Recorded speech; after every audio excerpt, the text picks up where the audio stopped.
Hi everyone! Back to our course. We will continue with the series that we started last week. Today, I would like to show you 3 videos to keep on learning about Keith Haring's short but very intense artistic trajectory. The first video is about the Haggerty Museum of Art in the city of Milwaukee, Wisconsin, USA, where Keith Haring was invited to create drawings on a fence for the museum's inauguration in November 1984. This museum was built in 1983 on the campus of Marquette University, and you will see some volunteer students helping him to paint. Enjoy!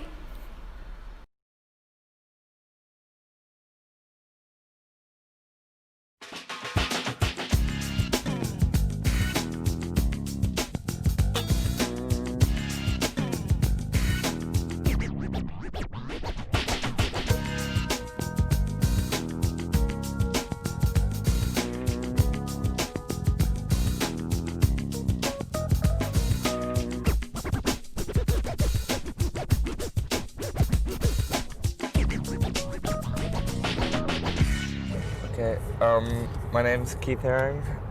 I'm from New York City. They wanted me to do something on the construction fence, which I guess this is part of the construction fence. So that's what I'm doing. I came here and saw the wall this morning and saw the approach from the freeway. So I'm supposed to be painting on the other side of the wall, but the first thing that struck me when I saw the wall from the freeway was how great this side of the wall looks and how many different directions you can see it from.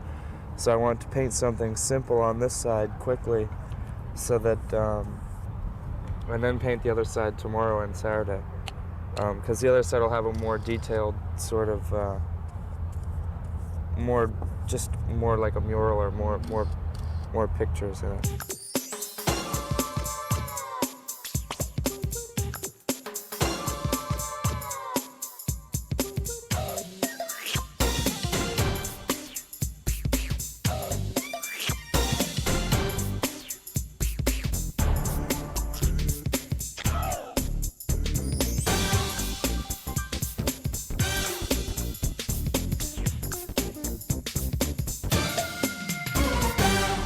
This obviously is not graffiti because I was paid to come here and do it, or asked to do it. So graffiti is really only a term for technically when what you're doing is either not sanctioned or not legal. So I don't really look at this as graffiti at all.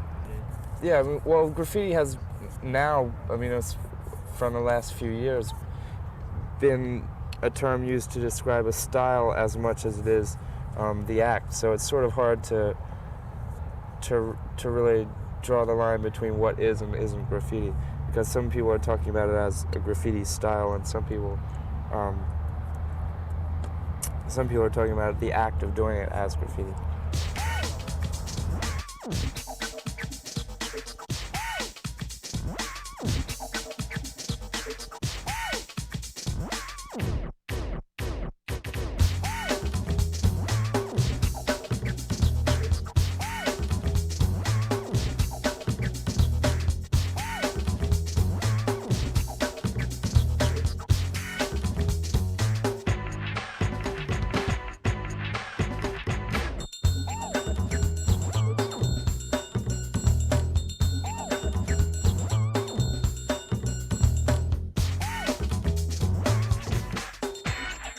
Well, on this site, the main thing is it has to be big enough that you can see it from over there on the freeway. So,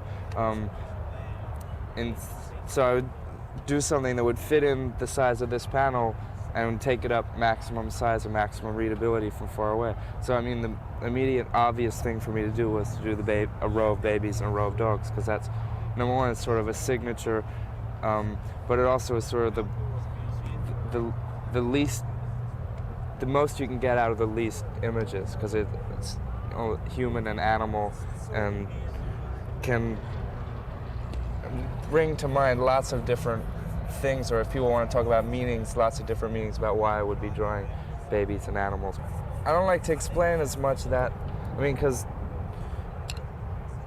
babies and animals are babies and animals. That's all that's on the earth is humans and animals, and the I don't know. I could go into a long philosophical talk, but that's not exactly what it's about as much as it being different people's association to the world and to images and ideas. So, it's hard. We'll talk about these because it is so simple. A lot of times the drawings depict an activity or depict an idea or something happening. These are just sort of primordial or primal symbols of humanity and life. The way people's distinction between humans and animals and what that distinction means, or why people think they're more important than animals. Or it's better for me to just do it and not fill in the blanks about what it means, blah blah, because for some people it can mean, because they're babies, it also means the birth of a new site and a new museum. So it could be about that for someone that thinks that's what it's about. And I don't want to really disclaim anyone's idea of what it is or what it's not, because it's not really about it being right or wrong. It's like anybody's idea is the right idea.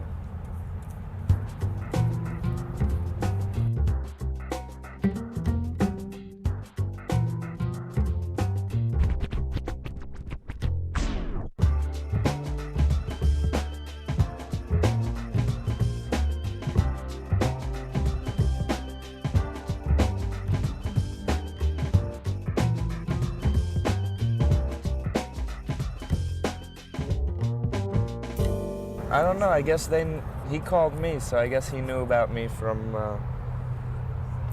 from media or from different sources, I guess. So they called me and asked me if I wanted to do it, and because it sounded like an interesting project, working on a construction site or right on the fence, and because I've never been to Milwaukee before, I said that I would do it. No real thematic plan, except that I'll have more detail and lots of different things going on, because it's more, you can see it, again, you can see it from pretty far distance, but it'll be more, I guess, so-called more decorative and more, more information conveyed, but I don't really have a plan before I start the drawing specifically. It's sort of, you go along from the time you started, and it sort of turns into whatever it turns into. Really.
That's part of everything you do, really. I don't. There's a lot of things I do that aren't permanent or aren't really about being permanent. Especially in New York, where there's so many people that if you do something in public, even if it's only up for one day, it still is seen by thousands of people. I mean, here I suppose there are less people, but still, especially this one on the freeway, you know, hundreds the are. busiest intersection on the freeway. Yeah, yeah. So, again, enough people will see it in the time that it's here that it will be worth the few hours that it takes me to do the painting. Well, also, I don't know that when the museum is there that they'll have me inside either. I mean, I'm still not really. The Whitney Museum is the first time that I've sort of been included in a museum show in America, although I have been in Europe and in Japan, but in America it's been a little bit slower. So whether or not I'll be in the museum when it is built still remains to be seen. Would you like to be? Sure. I mean, I make lots of things that are on permanent or semi-permanent materials, usually paper or metal and plastic, wood, vinyl. But I like the idea of things lasting longer than you last, and being somewhere where lots of people can see them for a long time.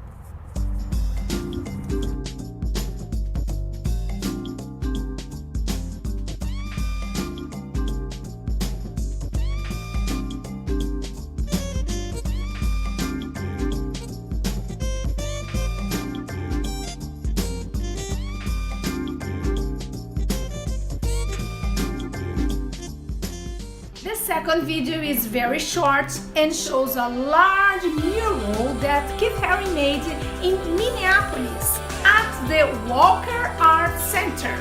Enjoy!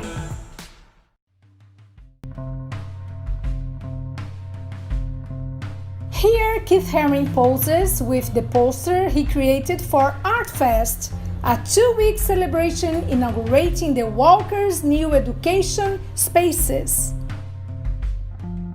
In 1984, from March 12 to 16, Haring was an artist in residence at the Walker, where he created the giant mural. Now existing only through photographic and video documentation, the orange and green wall piece was created to commemorate the completion of the Walker's Education Center and remained on view through December 1985.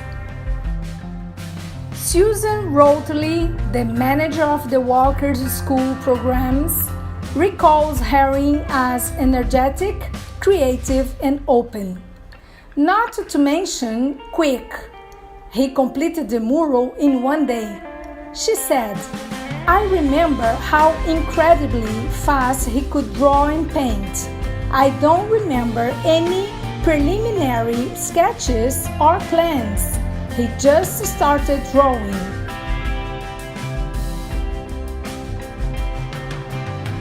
Keith Haring preferred to work with music on. He had a classic 18s boombox painted by his friend, artist Kenny Scharf, and he kept the music playing all day. Perhaps due to the speed of having created this mural so quickly, it is due to his familiarity with the image, a many-legged bug with a computer as its head. Likewise, in the same year of his visit to Walker, Haring made creatures with computers for heads in various forms, such as paintings and sculptural works.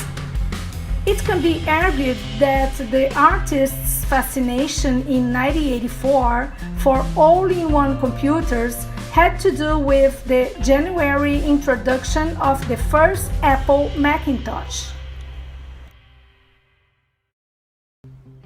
The third video is an unedited documentary premiered at the Rio de Janeiro International Film Festival in 2013, entitled Restless: Keith Haring in Brazil. It shows the restoration of a work that Keith Haring did when he visited his artist friend and classmate Kenny Scharf, who lived in Ilhéus, Bahia. And let me introduce you the other member of the gang, the artist friend Bruno Tester Schmidt, who also studied in the same class with Keith Haring at the School of Visual Arts in New York. Appreciate.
This is pretty good here.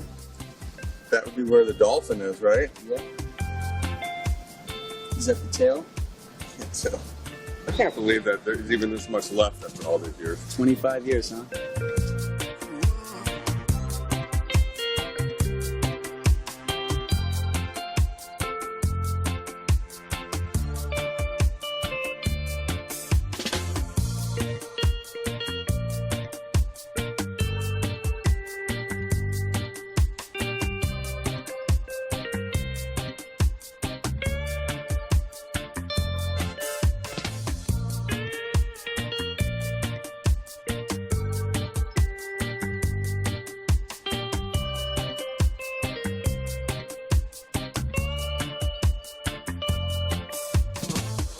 Circulação prepara para pouso.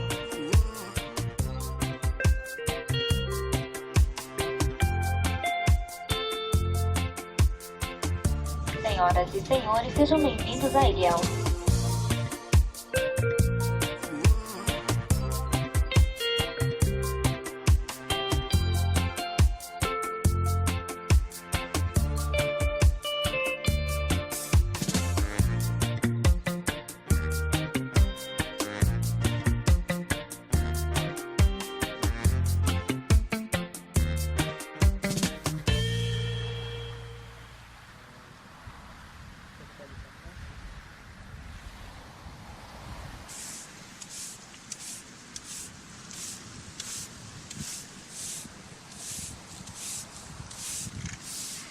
We just have to be as careful as possible as to not brush away too much.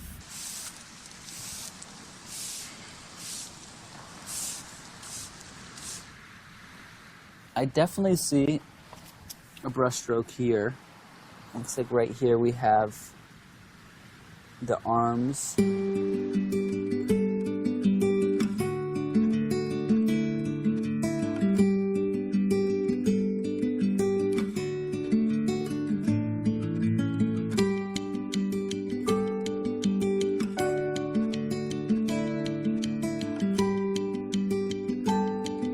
Time became a major factor. We thought, if this can't be done this year, then it'll probably never be done because this is eroding so quickly. There's portions of it that are gone that were there last year. It's like a ghost. There's one dolphin in between each guy. And then the people in the middle, half of the amount of the dolphins. There you go. I don't see why we can't start the chalk.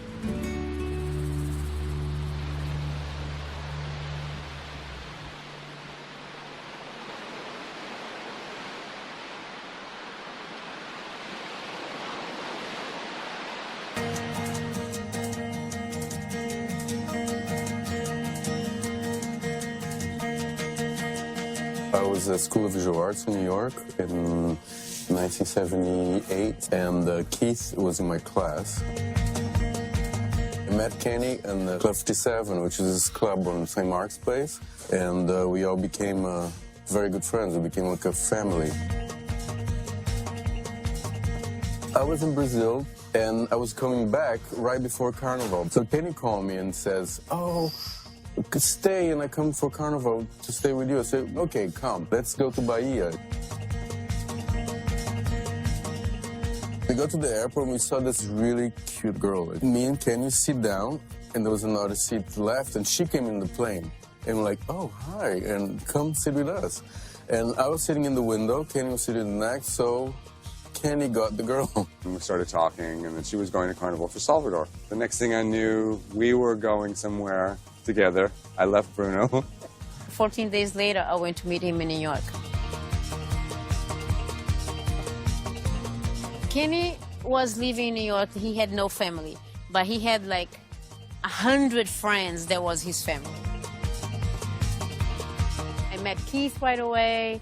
I met Jean-Michel a little bit afterwards. Was parties, was dinners, was openings, and Madonna was just becoming famous, but she was not really famous. So she was always performing at the garage. All of a sudden, I'm in New York, but I'm not only in New York. I'm in New York in the middle of the happening scene. 3 months later, I got pregnant. I got pregnant, and I was like, oh man, this is too crazy. So I came back, and that was the time where we got this piece of land here.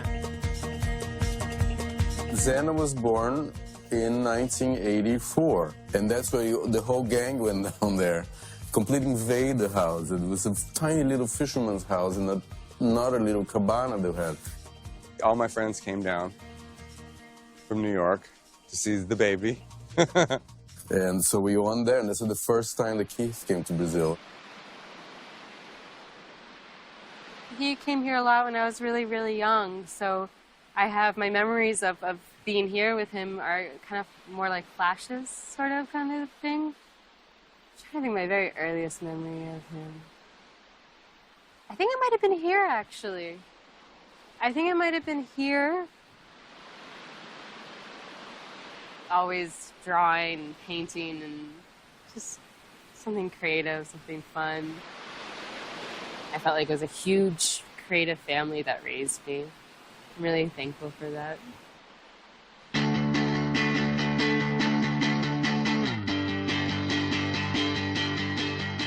In the beginning of 1986, I meet Juan Rivera at Paradise Garage one night, and I see this incredibly beautiful boy.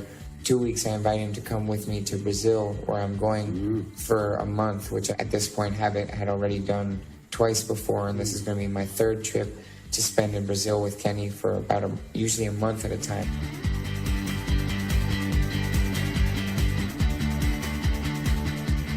We had no electricity. We had a pump for water, like a generator pump. The road was really bad.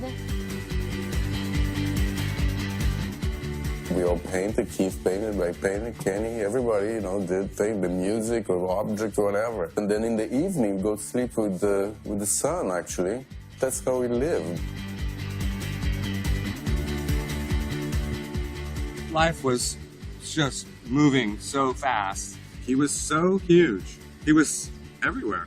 Walking around with Keith, well, everybody said hi to him. You couldn't really go far with him anywhere. All the famous people, for them, being an artist was like amazing. This was a great place for him because it was a refuge from the pace. There was no contact, so it was really removed.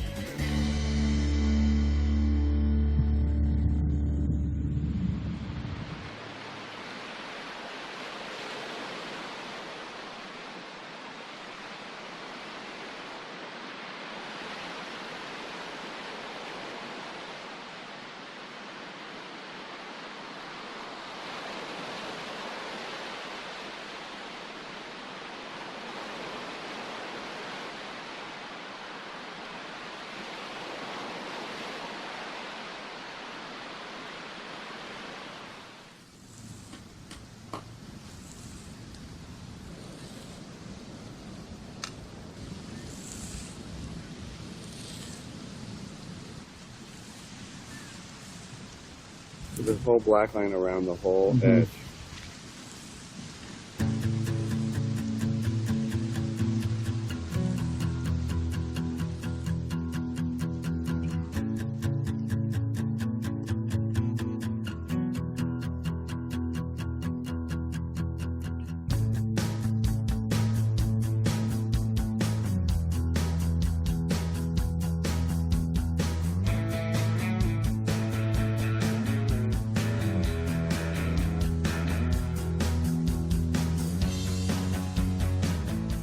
But it looks like it's got a kind of a fatter bottom lip. It's almost touching the arm going up. Oh, that's good. Keith he studied semiotics at SVA, and so he had the hang on communication. He knew very well how to communicate through signs, you know. A lot of his work was about that. He created his own alphabet. And, you know, it was so much about how symbols and letters are so similar. So he was writing with symbols, telling stories, yeah, all the time, commenting on everything.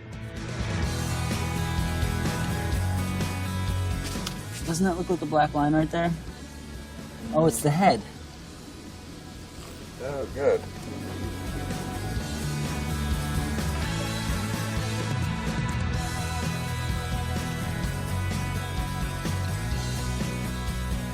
Within the work itself, it sort of had this need or desire or this ability to communicate and to speak almost as a language. And the source of this was in a kind of idea of language and a pictorial language which was timeless sort of style that had existed in Eskimo drawings and Mayan ruins and African work. And it was sort of a common denominator of a way of speaking, a way of communicating, which was a very old way of speaking.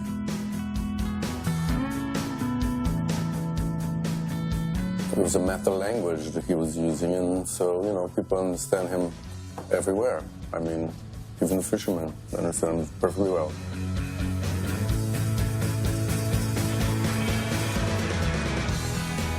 And maybe we have to move this dolphin further out.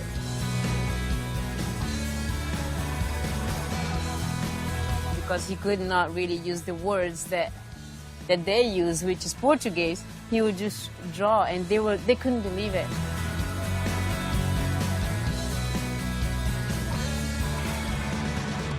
The guy that wanted to climb a coconut, he was trying to explain to Keith how he climbed the coconut, and Keith wanted him to draw the apparatus that he used to climb the coconut, and the guy could not do it, and then he had to go and get one to show him, and then he did it one, and the guy was so blown away because he drew exactly what he had in his hand, and he couldn't believe it.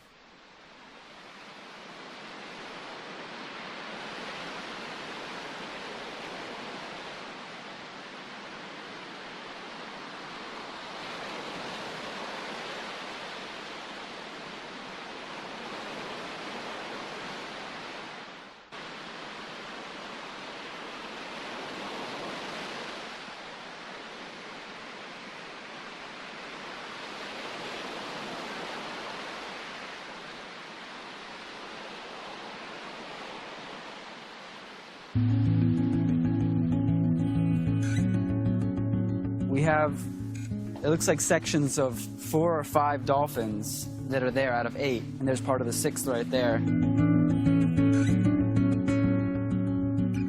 There was quite a bit more than we had actually initially perceived. There was a lot of line work that we were able to match completely, and that made me happy because not only did it make it easier, but it made it more authentic.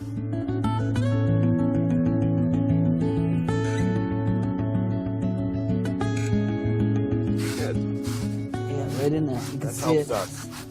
Look as we uncover this. Right there, head to arm. Keith Haring. Look at how fresh that black paint is. It's almost as if it was put on there yesterday. We need sandpaper. Should we try sandpaper? Maybe with this technique we'll be able to find some more of the original line work. Okay. This similar technique to what We did you for the wall. used for the wall. See?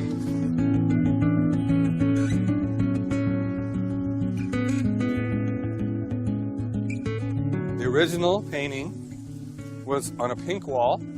You can see the pink. It was made the first year we were here, so it'd be 84. First year Keith was here. He was always scoping out good places to do paintings. There was like little things everywhere, you know. Little thing here, a little thing there, and then some other friends. Everybody did something somewhere. So they were scattered all over the place. He painted the bar, he painted everywhere. And all the people come from the village, come and look at the house, and then, you know, it's really great. I painted it over once, probably 10 years ago, and then it got painted over. The brother of Teresa had it painted with white lime. And lime eats up the paint, you know, because it's always too old, and they just painted white over. And I was very, very upset. And we all knew there was a thing behind, because remember, I had photos, I had the drawings of a kid, you know, we all knew there was that thing behind. And at one point it started raining, and a lot of the paint came out, and you could barely see traces of it. We were there, Rafa, Kenny, me, and Ellie Sudbrack. It was a very kind of organic moment. It was like, oh, well, what are we going to do today? Let's restore Keith's mural. He said, why don't you just sand it off? And I said, well, that would make me nervous. We tried it. We go over and over very carefully, not to take too much. And then slowly start to see the thing coming through, coming through, coming through. All of a sudden the line appeared, and it was amazing, you know? And so we proceeded to sand it off, the whole thing, and there it was. And what happened was we took out the paint, but it left a negative. So exactly the line.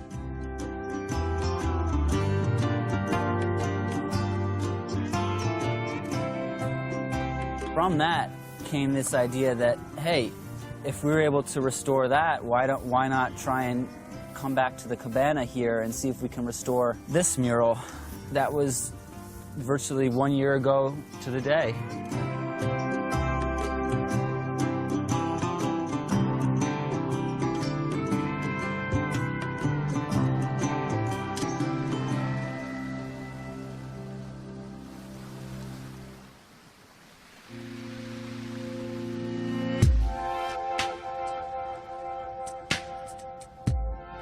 Vamos comprar tinta.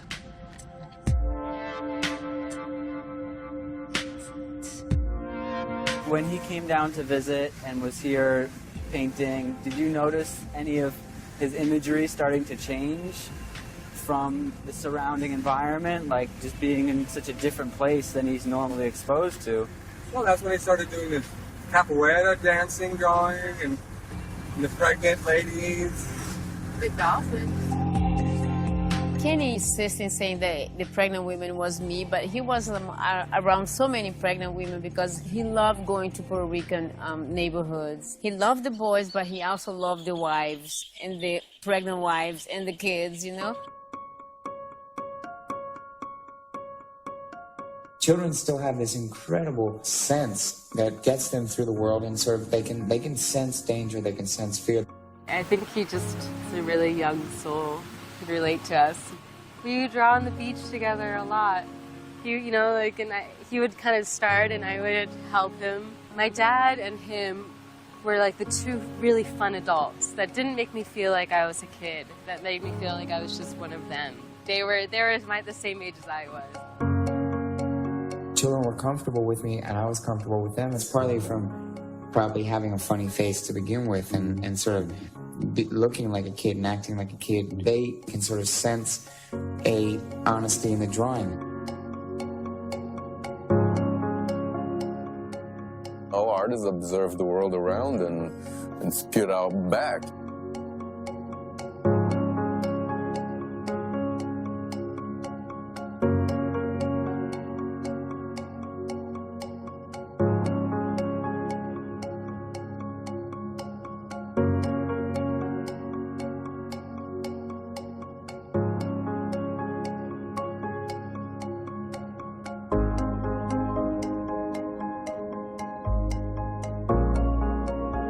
at that time, coming from New York, or coming from Europe or whatever, it was amazing. It was like an assault on all the senses because the colors and the shapes, it was really mad. It was wild.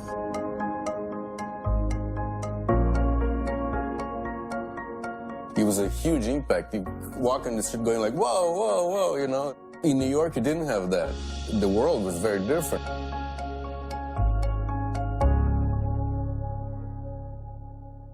He gave me a beautiful series called Bad Boys. They're all drawings of the bad boys in Bahia, his friends there.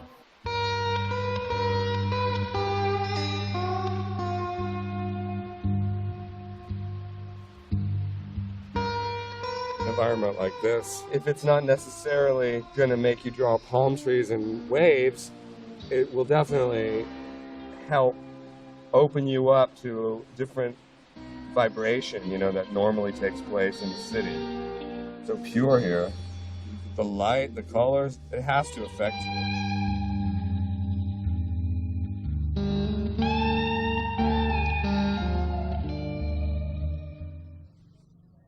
Azul e branco. Você tem?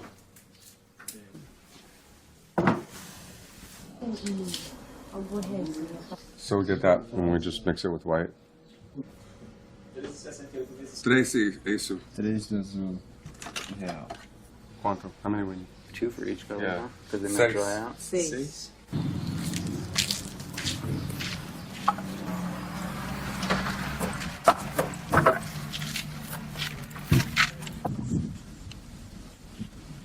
Begun. The first stroke. And it's the perfect size brush. Like the same brushes from Bahia.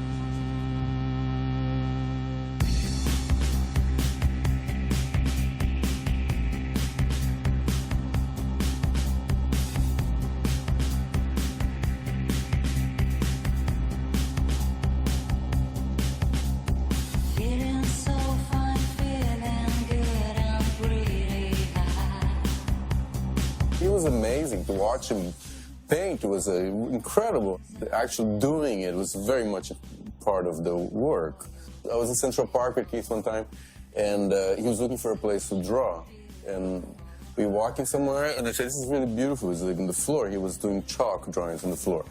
And he said, yeah, but there's nobody here. I say, who cares? It's like, oh yeah, no, I do care a lot. And then he did a drawing like fast, and then we found a spot that was much less pretty, but there's a lot of people around.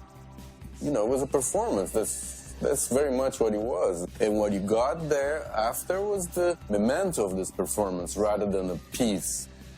Hi, Zan. Oh, hi. Keep them over there. Okay. The way he worked was so magical, was so fast. Each stroke was like a gesture to the beat. Like you dip the paint and you stroke it. And you dip the paint and you stroke it.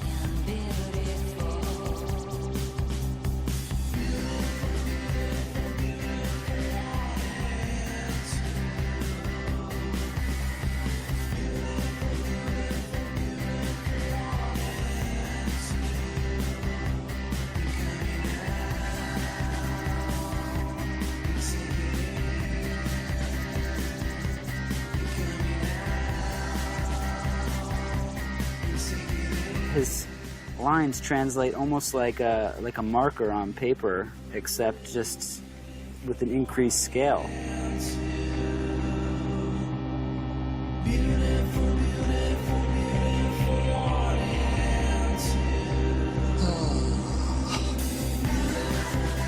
Well, it wasn't easy, but it was easier than I thought when I looked at it 3 days ago. Wow, that's cool. Woo! All right. Can't wait for the color.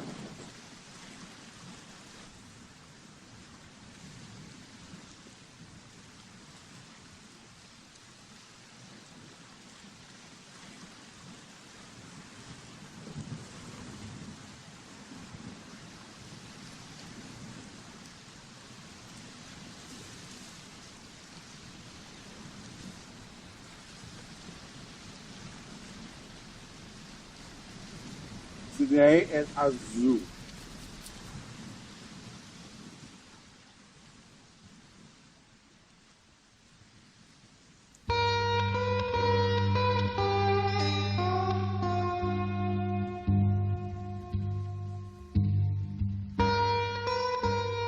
When I met Keith, he was painting himself into a corner, literally. He was doing this painting on the floor and the walls. He took over this empty room and just didn't ask for permission. He just set upon himself to do it. I had just arrived from LA, and I remember thinking that nobody seemed like I imagined art school kids to be. They seemed very suburban, like the kids that I've seen in California. Felt kind of disappointed. And then I saw this guy, Keith, painting to the Devo music in his room by himself. And I was like, okay, this is what I was looking for.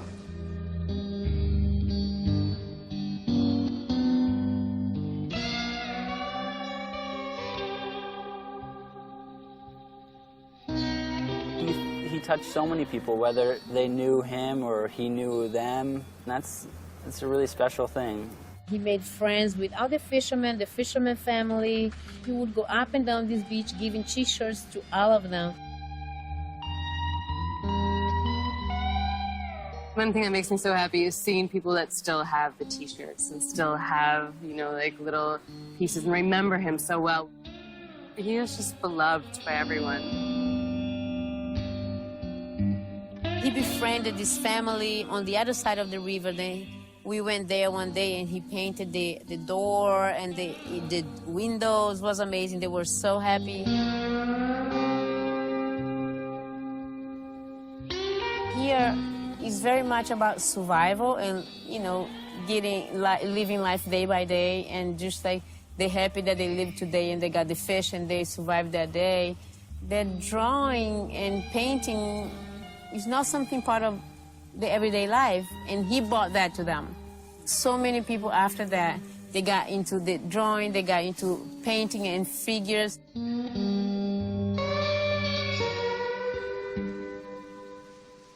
They had a major influence on the beach.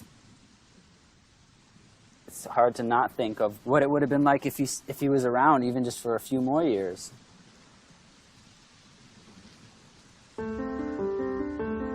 What else he would have done, where else he would have painted.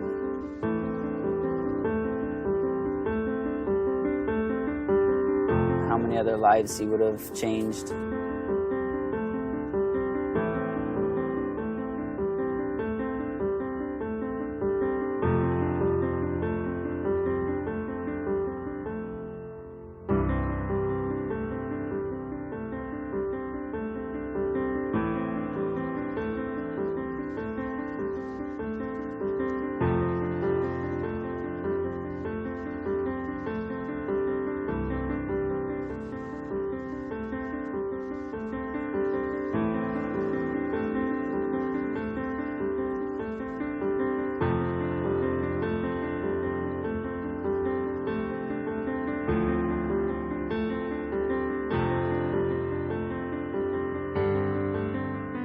Good day again.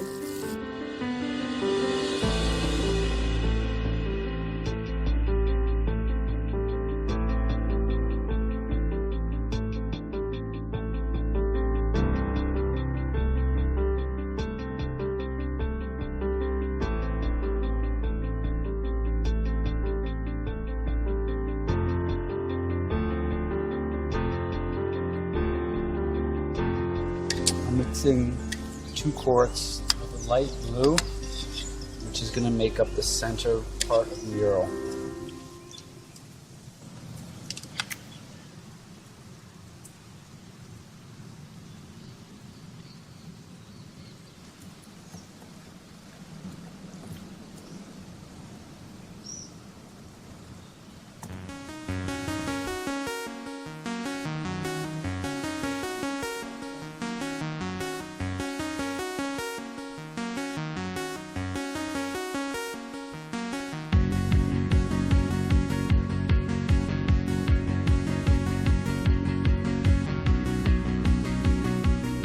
Obviously, somebody's going to preserve a Michelangelo a little bit different than they would a Jackson Pollock. I try to think about in context to the artist and the time period and how old it is, and think about what the best way to do it. Are we going to try and bring down our own paint that's, you know, super archival, or the perfect for cement? Trying to keep it simple became not only an easy solution, but the most sensible. It fell in line with Keith's work. I mean, he came here, he painted this in one day, and moved on to the next piece of work.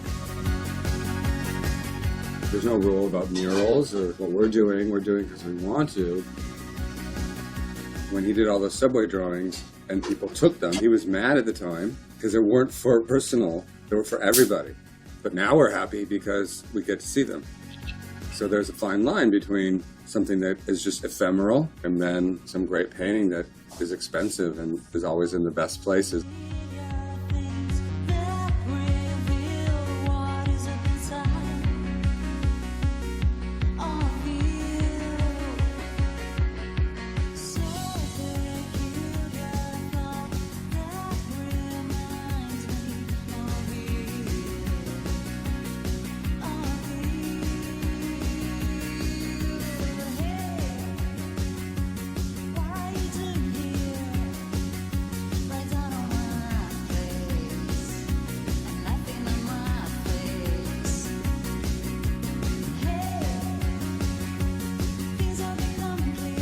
I'm in Sao Paulo because I was invited to do a piece at the Bienal, where I did a painting directly on the wall.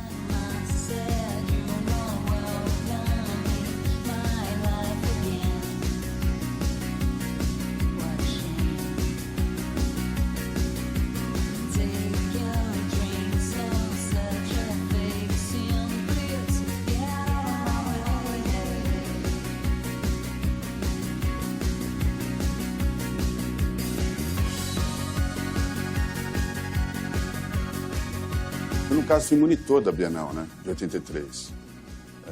Então a gente estudou. Um ano antes da inauguração, a gente estudava cada artista. Então o Haring, a gente já, a partir de 82, já estava sabendo o que ele estava fazendo, né, um ano antes.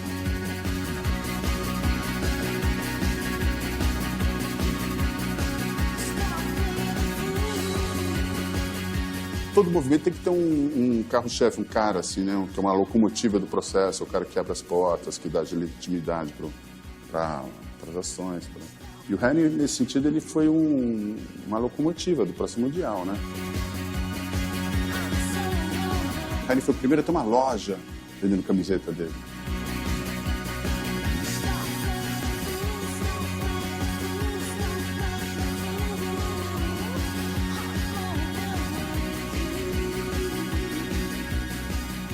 O cara é uma referência, né? O Haring já era o top, assim, né? Em 83 já era o cara. Ele conseguiu fazer aquilo que todo mundo sonhava, né?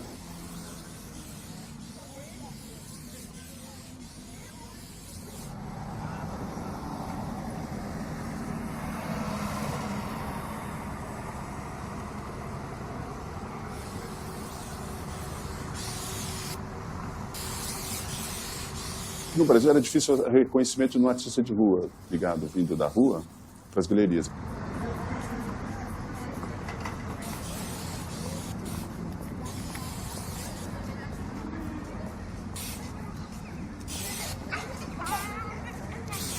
Eu percebi que o grafite arte de rua era uma nova mídia que estava rolando. Um pouco em cima da coisa do Haring, da coisa da percepção lá fora e tal. Eu, no caso, comecei a usar o grafite arte de rua, que era uma coisa que já tinha ligação de moleque, né? Já sabia pegar um spray, para não uma coisa estranha. Pegar um spray e desenhar. E aí eu comecei a levar a sério a coisa da arte de rua. Não tinha dinheiro, no Brasil mais pobre, a gente pintava com cal, com latex. Spray é um luxo, né?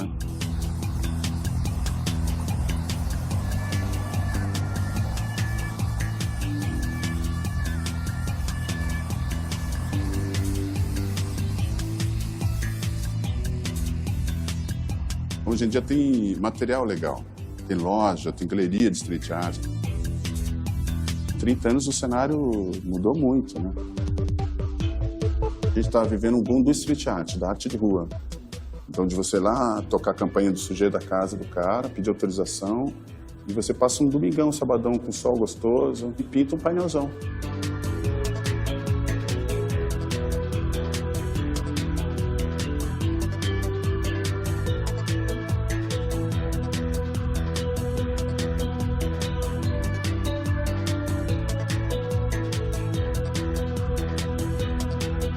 Me impressionava demais, cara, que ele conseguia a mão livre fazer uma coisa tão bacana assim, sabe?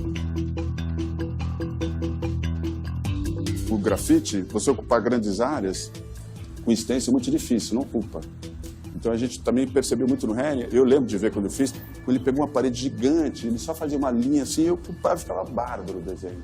Isso é uma coisa que parece fácil, mas é dificílimo. Por isso que eu acho que o Haring é tão genial, porque parece uma coisa assim, mas não é.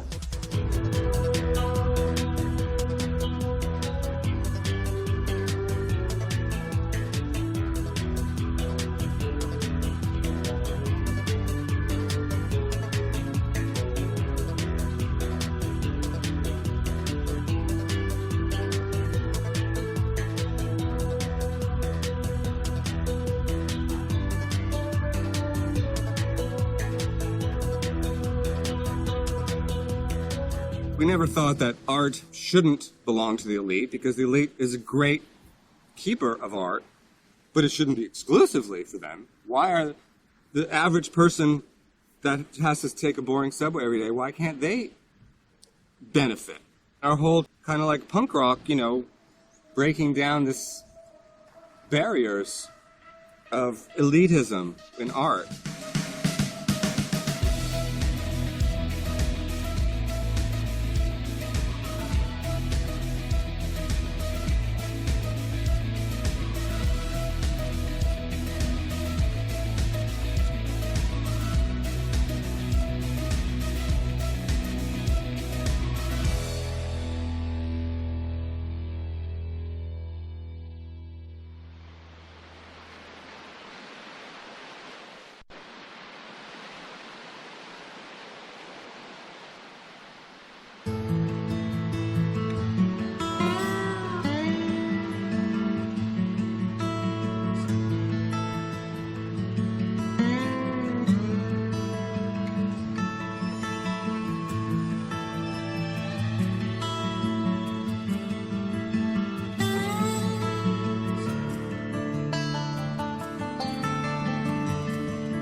Two-year-old gesso,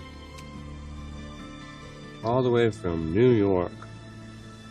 We're gonna mix it with water, more water, and just stain the concrete lighter.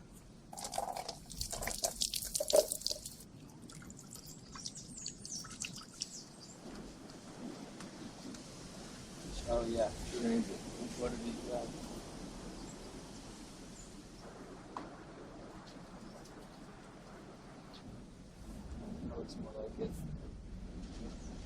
So I think a little more water.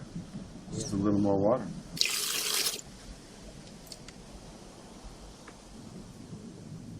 Sun is out, already drying. That's it, right there. Way to go. I like it.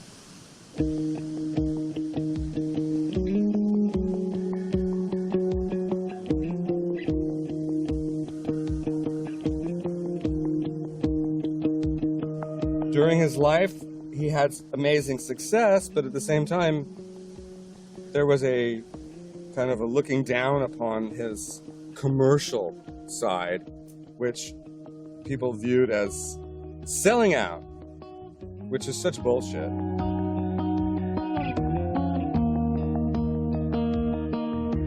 Now, at the point when the art world was interested in sort of participating in it, it would have been very easy to sort of just sort of hide in the safety of the art world and to survive from just staying in the studio making artwork. These works were made for this age. I mean, they were made to communicate through the media.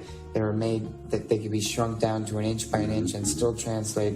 They were about communicating information and about the power of the line. And I was always totally interested in contemporary means of communication. He really did a lot of projects to give. Keith didn't have a lot of money yet. He's just beginning to make it and have money. And he financed himself the buttons, have the buttons and, you know, gave to everybody, boxes of buttons to everybody. He put the whole market upside down in a way. He controlled how those things are going to be commercialized, by whom, and those things are going to be given. He was the one who was saying, not somebody manipulating him into do that. So it drove the art dealers crazy because they lost their grip on him.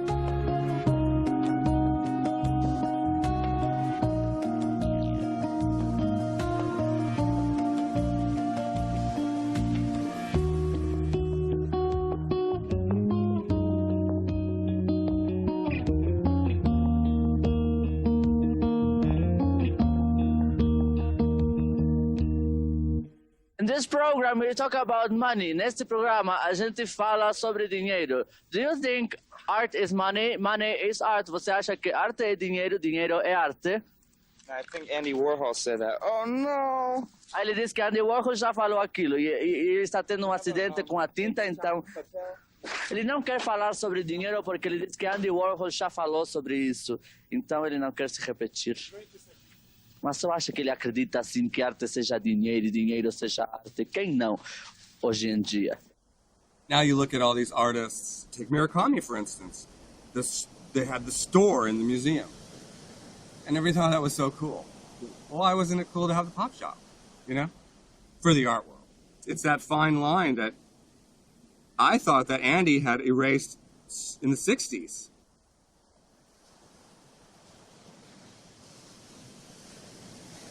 I'm staying at the house in Oleos with Kenny and Tracy in Brazil, and after we're there for a few weeks, we go into town because we've got to call New York. While we're waiting to call New York, I'm sitting in Tracy's parents' house and looking at books that are there, one of which is Andy Warhol's America.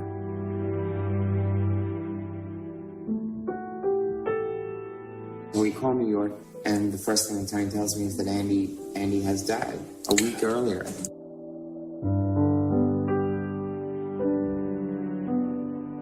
I called him the day before I left for Brazil because we talked on the telephone constantly. He had been taking a nap, and I woke him up, and he was in this really weird state of mind because he was sort of just woken up from sleep. And so we had this really sort of surreal, sort of mystical conversation. It was very strange, which, in looking back, after that being the last conversation, was a very strange conversation. There were some dark times in New York. Everybody was dying. Our hero died. Our friends were dying.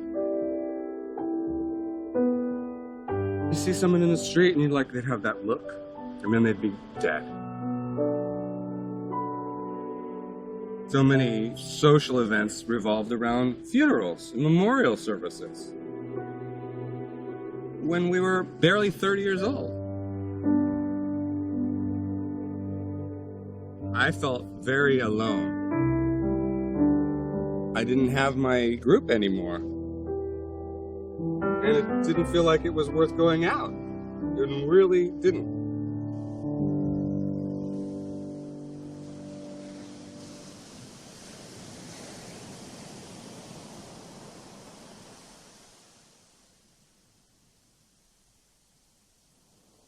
Even when he was 20 years old and no one had ever heard of AIDS or anything, he used to tell me that he was going to die soon. And I used to tell him, shut up, stupid.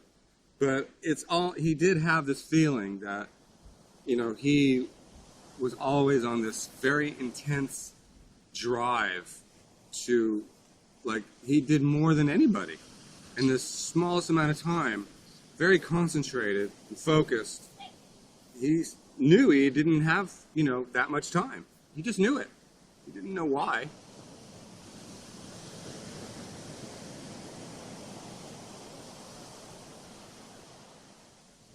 When he started to really get sick, his output didn't slow down at all. You would think that someone would be too tired to be able to work, but he didn't stop. He kept making murals and public projects. I don't know how, you know, must have been so hard.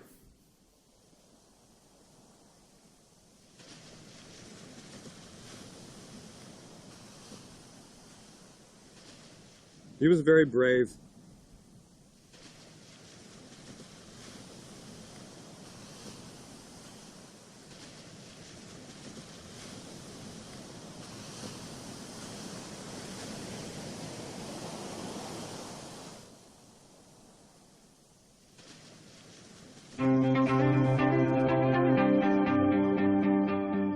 I actually made a promise. You made a promise? I said it would not to worry, you can just relax. That it's just going to keep going on and on and on.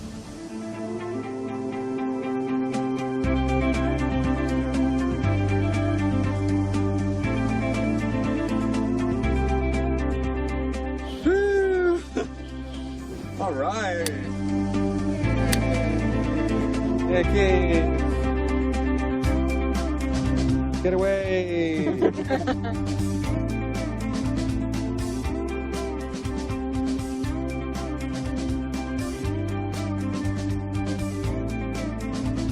I think that the art of our time and Keith, there's a lot more to it than people realize and that they haven't discovered yet. It's very modern, didn't age. A lot of people say Keith looks very much like the look of the 80s. That's, you know, people going to associate to that, as in, I don't know, Peter Max for the 60s or something. Okay, fine. Peter Max is very 60s, but Keith is, you see now, it looks exactly like it was done now. He's still so around everywhere. Everybody's still talking about him and thinking about him and looking at what he did.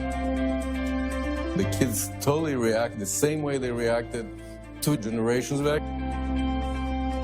It doesn't seem like 20 years ago. It's not. That's a true mark of something that, you know, that is last. It has its function. I mean, the spirit, there's nothing can kill that. And the impact is only beginning.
our food for thought moment.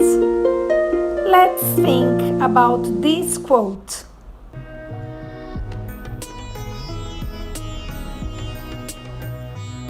See you next week. Bye!